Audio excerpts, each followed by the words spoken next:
Light, what was this, 3 games ago now? I beat World War Z before beating Zombie Army 4. Then I beat Back for Blood and then Dying Light. Dying Light is one of the few zombie games that I've played that has not been a Left 4 Dead clone. And it was a great game. Having all the DLCs and being as far gone as it with them still actively supporting it made the game probably a lot easier than it needed to be, and probably a lot easier than it was when it first came out. But it was a fantastic game. I very much enjoyed it. The upgrade system was good. The parkour system was good. The storyline was pretty solid. Like, I'm not gonna say it's the greatest storyline in the world, but it's a pretty solid storyline. It keeps you interested.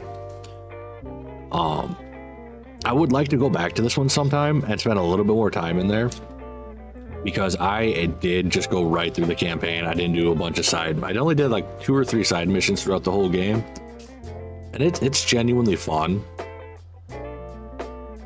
Like, it is a very fun game. Like, easily, what would I?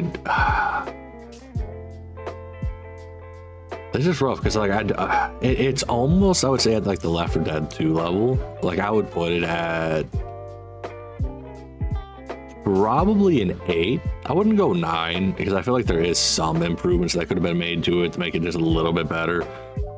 But like a solid 8, because I did run into like bugs and stuff with, especially with the grappling hook, where it just wouldn't work properly or at all in some areas, and I'm just like, we have a grappling hook, but you're gonna be like, here's the last half of the game, you can't use it in like half of the areas. Like, that annoyed me to no end.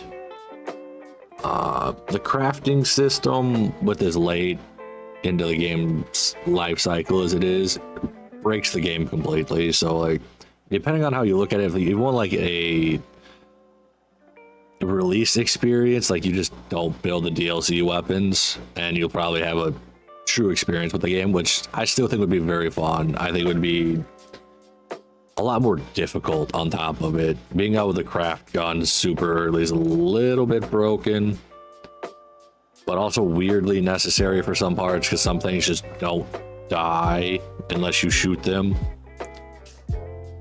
which I feel like is a bit of an issue.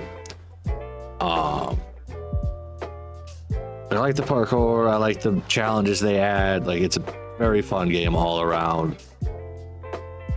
There's a lot of stuff that just, it's a very good game. Like I said, solid 8 for me. Definitely want to go back and play some more of it at some point.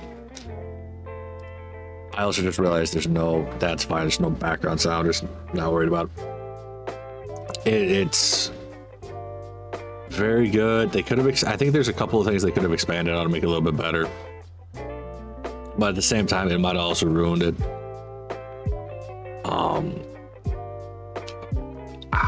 It has a good variety of zombies. You're not running into the same, I can't say you're not running into the same thing, because the majority of them are just like the basic, I wouldn't even call them runners, but just the like the mob zombies. Like, they're not super hard to take out, but you also spend most of the time avoiding them, because after a bit, it's not worth it. But nothing feels, none of fighting the zombies doesn't feel repetitive like it does in a lot of Z games. Like, you don't get bored of fighting them, which is something that I think a lot of zombie games are failing with.